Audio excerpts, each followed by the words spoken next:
कहानी शुरू होती है अमेज़न जैसे एक घने रहस्यमयी जंगल के बीच बसे शिवराष्ट्र नाम के एक समृद्ध राज्य से, जहां प्रकृति और विज्ञान में अद्भुत संतुलन था। वहां का राजा वीरेंद्र सिंह एक वीर, बुद्धिमान और न्यायप्रिय शासक माना जाता था। लेकिन एक रात आसमान के नीचे जंगल जल उठा।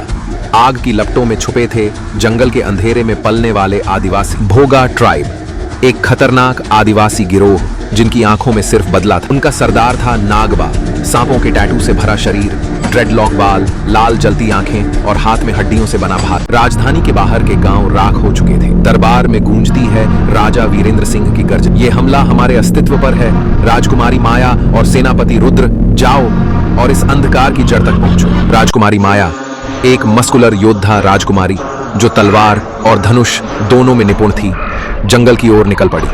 उसके साथ था सेनापति रुद्र, युद्धभूमि का बाघ। जैसे जैसे वे जंगल के भीतर घुसे, रहस्य गहराते गए और तभी मिला एक बूढ़ा आदिवासी दृष्टा, जिसकी आंखों में भविष्य की चमक। वो फुसफुसाया, नागबा अंधेरे की शक्तियों से जुड़ चुका है। अब वो इंसान नहीं, एक श्राप। इधर शिवराष्ट्र पर फिर हमला हुआ। इस बार नागबा के साथ थी काली शक्ति। पेड़ों की जड़ें जिंदा हो उठी, सैनिकों को लताएं जकड़ने लगी।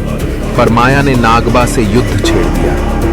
भीषण लड़ाई में तलवारें टकराईं, जंगल कांपा और नागबा घायल जमीन पर गिरा। माया ने उस पर तलवार तानी, लेकिन नागबा हंस पड़ा। तू मुझे मार दे माया, पर पहले सुन, मैं तेरा सौतेला भाई हूं और तेरी माँ की मौत का कारण भी। माया सन्न रह गई। रात में राजा ने सच बताया। माया की माँ एक आदिवासी स्त्री थी जिसे राजा ने युद्ध के बाद अपनाया था। नागबा उसका पहला पुत्र था जिसे जंगल में छोड़ना। अब सवाल था, क्या माया नागबा को मारेगी? अगली सुबह राजधानी पर अंतिम हमला। राजा वीरेंद्र सिंह, सेनापति रुद्र और माया तीनों मैदान में। धरती पर सबसे भीषण युद्ध शुरू हुआ और जब सब खत्म हुआ, नागबा फिर माया के सामने था। माया की तलवार उसकी गर्दन